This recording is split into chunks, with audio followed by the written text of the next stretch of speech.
Are approximately 5 people in the world who would get excited by CRM strategy, and you must be one of them. Just kidding. But every single SMB out there can get excited by quality lists, which is a better proxy for effective CRM strategy. Lists are the most actionable element in any business software. But often when CRM is brought up, people get all in the clouds about data-driven marketing or customer experience. And that might be the best thing for a large enterprise. But for the SMB, it's not practical. Without meaningful lists, what else is a CRM for? All that's left is stuff that you could keep in a simple spreadsheet and just forget the idea of CRM altogether. I'm not just talking about cold calling lists or new lead lists, but instead quality lists of deals that just closed or have an important onboarding step, deals that have reached a key milestone like a facility visit, audit completed, statement of work review, demo or ROI analysis completed. Milestones that mean those deals are real and are significantly more likely to turn into money. Contacts who talked to us at the last trade show that we need to follow up with and haven't booked a meeting with yet. These are all actionable lists. Customers who've bought our entry-level product and are good candidates for upsell or cross-sell. Or how about a list of past customers or clients who have moved on to a new company? Or let's take a look at all the leads we've received in the last week, the last month, or the last quarter, and haven't had activity recently and are in need of follow-up. Or let's take a look at all the leads that sales has held a discovery meeting with in the past week, month, or quarter to use as a pipeline review meeting agenda or a sales coaching opportunity. Those are all just examples, boots on the ground examples that may or may not specifically apply to your business.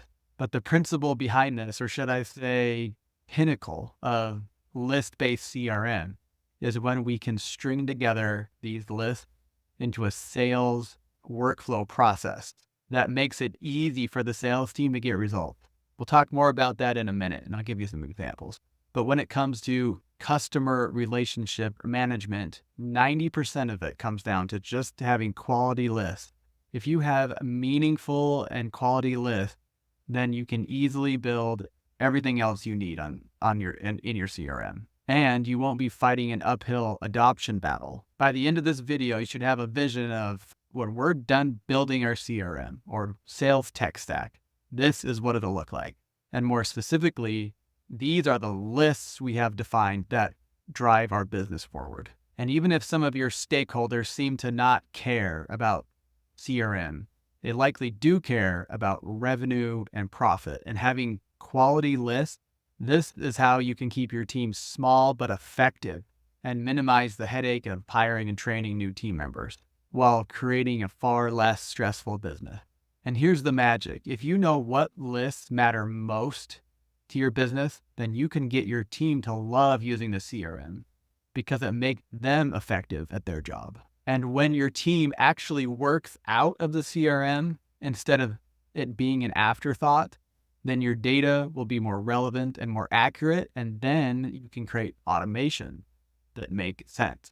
Once you have automations that make sense, then you can pull reports and actually get meaningful insight and watch your business scale. So when people get bamboozled by fancy business software, it is because they are not clear on what the software is for. When you're confused on what it is for, getting everything configured and getting what you want out of it can seem overwhelming. We could probably end the video here because now you know what a CRM is for. But let's workshop this in the easiest way I know how. Let's get to work defining those lists since they're so great. By the way, you're not going to be able to come up with the final version of all this by yourself. Don't be shy about asking each and every stakeholder on your team on their view on CRM. But don't even frame it as a CRM conversation because that's boring and abstract. And even if you happen to be talking to a CRM nerd, framing it that way is probably going to get you off track. Because what we want is to keep it practical with questions like, for someone on your sales team, you could ask them, what different types of contacts do you talk to in your typical day or across your typical week? Another one for salespeople, in your typical day, how do you decide out of all the 100 different things you could be doing, what is most important? How do you keep everything straight? And what are those things that are must for you in your role? A question for other leaders that you work with. How do you know that the revenue team or the sales and marketing team is successful? What data do you need to see in order to determine that? Don't even talk about CRM specifically. One for sales leaders. How do you know if a new sales hire is working out? What data would you want to see to figure that out? And here's one for your marketing people. And also a good example. It's always good to give someone a compliment before you ask them. You can say something like, "You're great at what you do. I'm just curious, how do you decide how to talk to different customers differently?" For every stakeholder, you need to be able to identify what matters to them, what data they need to see, and what list, bucket, categories, or segments of tasks, contacts, companies, deals, project, customers, out of all that, which are all ways of just saying lists, out of all that, what are they responsible for? What do they want to see? And unless you have unlimited resources, you're not going to be able to give everyone exactly what they want to see. But we'll synthesize all this later. All of this reconnaissance, having conversations with all these different stakeholders, isn't just data gathering. If you've been around CRM for a while, you'll know that CRM adoption is often an uphill battle.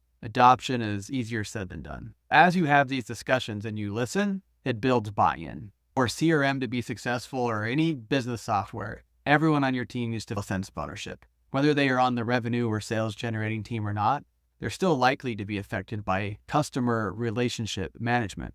So ideally, they all need to be involved in sharing what matters most to them. But specifically, your job is to pull out what practically they need to see in the form of lists. But because you've talked to them and built that relationship and listened, then when you're going to launch new software or a new initiative or make a big change, then all of this has started to become pre-wired, and it'll just go that much easier.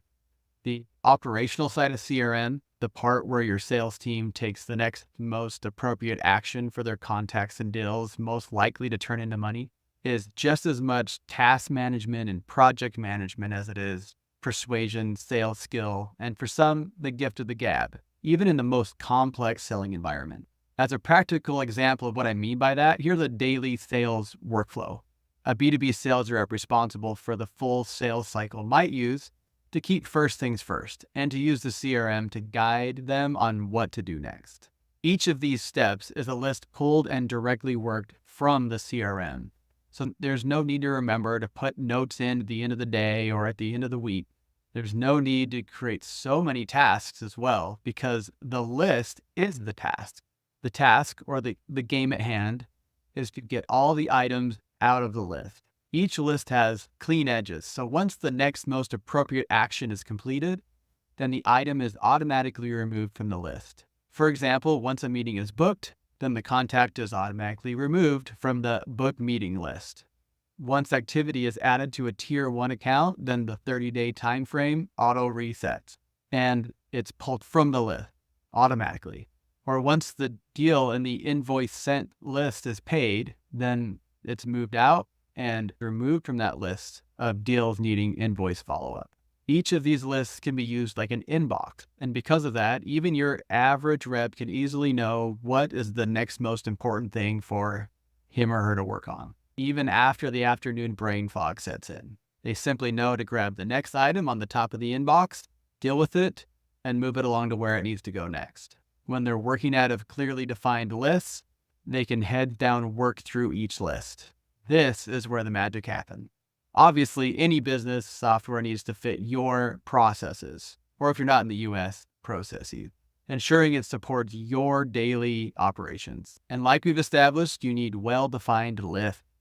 How do you know which lists you need and which of your digital tools will hold them? Some software can literally do it all, from lead generation and marketing to sales to project management, ERP, finance, and accounting, something like NetSuite or Odoo. Some software, though, is extremely narrow and purpose-built, like Instantly AI for lead generation. But that doesn't matter right now. If you don't think you need to map it out because it's so simple, then maybe you don't even need a CRM and you can just use the Contacts app on your phone. So let's map it out, diagram it out so that we can be clear on where CRM fits, where its edges are, and what lists are important in relation to your entire customer journey and their relationship with your business. The purpose of business, said Peter Drucker, is to create and keep a customer. creating sales and marketing, and keeping customers, account management, customer success, project or delivery management, and operations. So let's outline all of the points of interaction between your customers and your business from where they first enter your world as a lead or initial conversation to deal signed and creating the customer, all the way through to keeping the customer and beyond. Every point at which a customer interacts with your business from A to Z, from soup to nuts. First, if you already have a working CRM or regular revenue-related sales reports emailed out to leadership, or collections of spreadsheets or lead lists or task or project management software, run through all of it and make a list of all the lists. Just grab your favorite notepad and write them all down. What are all the existing categories, segments, buckets, and lists that your team uses to collect and process lead and client or customer data? Next, we're going to do some systems thinking, looking at your entire business as a system to understand the various parts that make it run, at least the points wherever there is any customer interaction, since we're talking about customer relationship management. Let's draw some diagrams and get a better visual sense of how the parts of the business system you work within interact. You might outline the customer interaction process like this or this. Or you might get fancy and use something like Miro and outline it like this or this.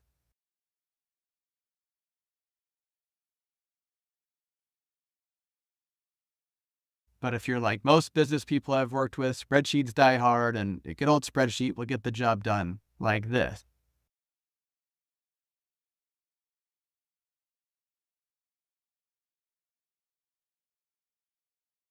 Or this. Or this. Keep in mind that the best solution for a particular stage or a local optimum might not actually be the best possible solution for the entire system, the global optimum. By the way, if you'd like a copy of any of these templates, let me know which one's in the comments below and I'll hook you up. Treating the relationship you have with your business software as a two-way street. Yes, I'm talking about the relationship you have with the software that helps you relationship better with your customers, because you want to make sure that inputting data results in valuable output. Common saying is garbage in, garbage out. When you do this, your software can become a second brain, at least for your salespeople, helping them remember and follow up on sales opportunities efficiently and effectively. When you eliminate confusion, people feel better and can be more aggressive, or maybe not aggressive, but certainly they can be more effective. They can save time sifting through the CRM and instead spend time doing the work. There's probably a little angel or maybe a little devil on your shoulder right now whispering that that's too good to be true. So here's the catch. You have to do the work to get those lists working. And certainly it's a lot of work up front, but you also have to maintain all of the stuff that is required for the list to be relevant. And it will also mean that someone like you or someone like me will have to beat the drum ad infinitum forever until the end of time. That's the catch. But the thing is, regardless of what your role or job is, and we all have more than just our professional roles in life, there are some housekeeping tasks that we all have to do every day, every week, every month, every year. You have to do the boring stuff in order to get the results you want. It is professional discipline, and the boring housekeeping foundational behaviors are required to get the good stuff, the joy and satisfaction out of your work, and to get the results that you want. Imagine you just moved into a new shimmering house. It starts out as a show home. It's already furnished and beautiful and clean, but you have to keep that house up. You can live in it for a little while, and within a few weeks, if not even just a few days, it stops being that show home. It stops being that beautiful house if you were to not do any housekeeping. It will pretty quickly start to look like actually a group of teenage boys lives there with dishes stacked up in the sink. And before you know it, it's no longer a show home within even just days or weeks without keeping up on the housework. This is also the case with any work management software or any job for that matter. The secret is to learn to love the housekeeping or to have a very good relationship with the housekeeper. You have to keep that house up because that then allows you to live in that beautiful house. There is something nice about sitting on your couch after your house is cleaned and seeing the lines on your carpet or the lines outside on your lawn and your trash cans are emptied and admiring all that. You feel good. If that is beneath you, then you are also beneath getting the results and for the fulfillment and pride of accomplishment. When your lists are relevant and up to date, then that will be the case for you as well. So as you work to gather intel on all of the stakeholders across your company and what they need to see to do their job most effectively, and organizing in terms of lists with clean edges so that they can move from list to list and not have to create tasks every time for everything they need to do. And the lists themselves are the buckets or segments or categories of things that make sense, keeping similar things together and creating a daily sales workflow that your sales team can actually work through. This will infinitely help adoption because people are actually working from the CRM as they do their work instead of it being out in their periphery, and they're on the phones, they're in their email client, they're out doing the work. And then, oh shoot, I haven't talked to my sales manager. I have a pipeline review coming up, and they have to go in and log their notes into the CRM and find the contacts and create a deal and be like, oh shoot, where is all of this stuff? Because they haven't been working using their CRM as a sales workflow tool. So when we can organize our world around lists, that solves a lot of problems for us. So CRM strategy, it's not about fancy marketing, data analytics, or customer experience, all-in-one tools. All of that stuff's great, and you can do that.